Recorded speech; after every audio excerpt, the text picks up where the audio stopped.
Hello नमस्ते, मेरो नाम राजकुमार गहतराज, म बस्छु धनगढी नेपाल। म चाहिँ आज पनि रियाक्सन भिडियो लिएर आइसकेको छु।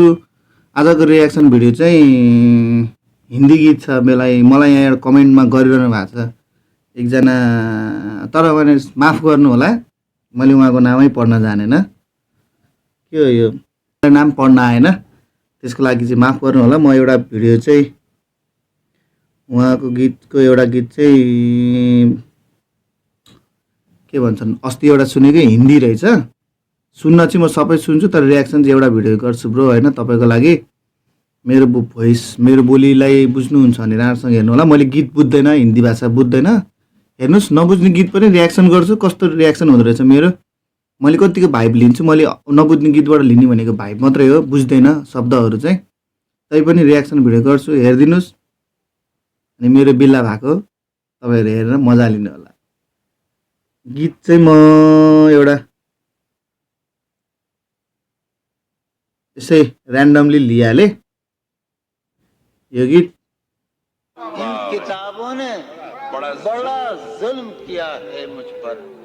इनमें एक रम्ज है जिस रम्ज का मारा हुआ ज़हन मुश्दे इशरते अंजाम। यो गीत लभ स्टोरी हुनुपर्छ। डायलग कुन फिल्मको पो हो, डायलग बबाल आइसक्यो, अफिसियल अडियो। अब सुनौँ, म सुन्छु, हेरौँ कस्तो हुन्छ। त्यसपछि तपाईँहरू पनि प्रतिक्रिया दिनु होला। तपाईँहरू पनि हिन्दी गीत हेर्नु होला। मलाई हेर्नेहरूले उहाँको भिडियो, उहाँले चाहिँ नेपाली पनि फलो गर्नुहुन्छ जस्तो छ, त्यही भएर उहाँको भिडियो नि हाम्रो नेपालीहरूले पनि गएर हेरिदिनु होला। ऊ भर्खर गर्न लाएर छ, यसो युट्युब च्यानलभित्र हेरेको भर्खर गर्न लाग्छ, तर गीतहरू सरर झारेको छ। हेरिदिनु, सपोर्ट गर्नु। जहाँ जहाँको जे भए पनि हिपहप त हिपहप नै हो, होइन? सपोर्ट गर्नु होला। त्यही भन्दै लेट्सको आजको भिडियो सुरुबाट। इन किताबों ने बड़ा जुल्म किया है मुझ पर।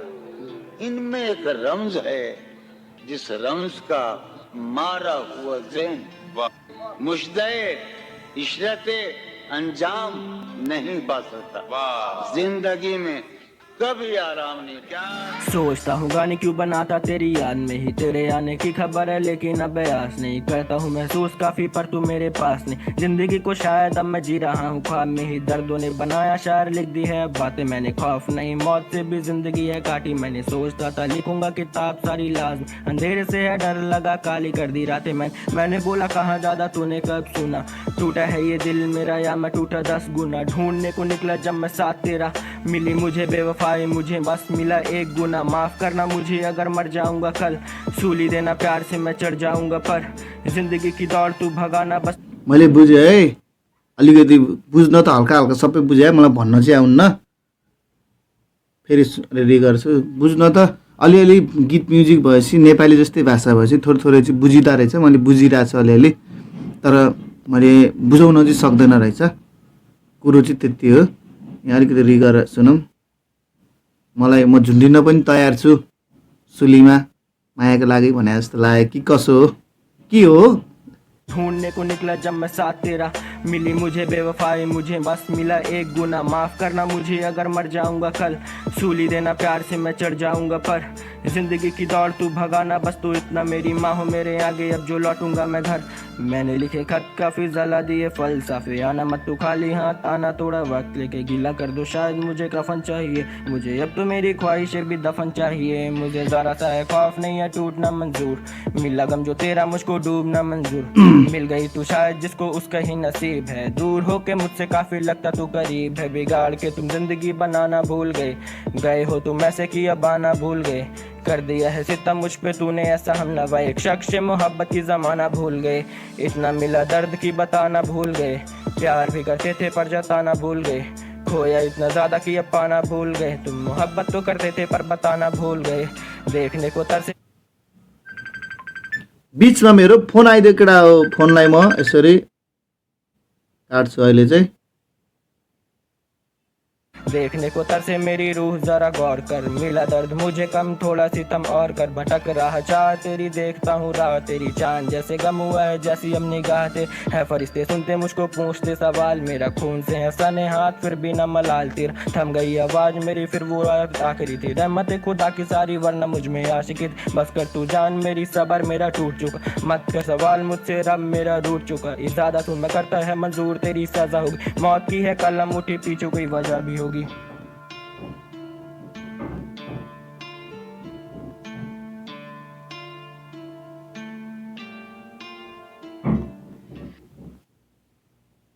अलिकति इन्डिङ चाहिँ नमिल्या हो कि नपुग्या हो कि जस्तो लाग्यो अरू ऱ्यापरहरू सुनिरहँदा। ब्रो गीत यसरी सुनिरहँदा गीत चाहिँ थोरै भाइ भनेको छ, थोरै बुझाएको छु मैले।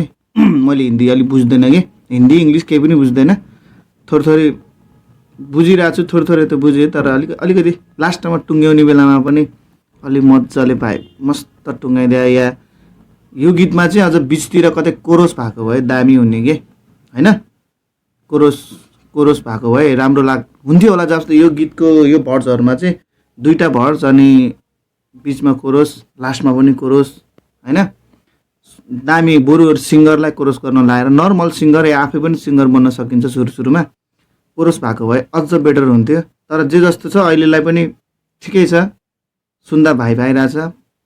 यसरी नै गर्दै गयो भने उसले राम्रै गर्छ होइन। यो सुरु रहेछ, त्यही पनि मैले रियाक्सन गरेँ। हेर्नुहोस्, तपाईँहरू पनि सपोर्ट गर्नुहोस्, मलाई पनि उसलाई पनि, सबलाई, दुईजना सँगै बढाउँला। Bye bye. मैले सब्सक्राइब गरिसकेँ है।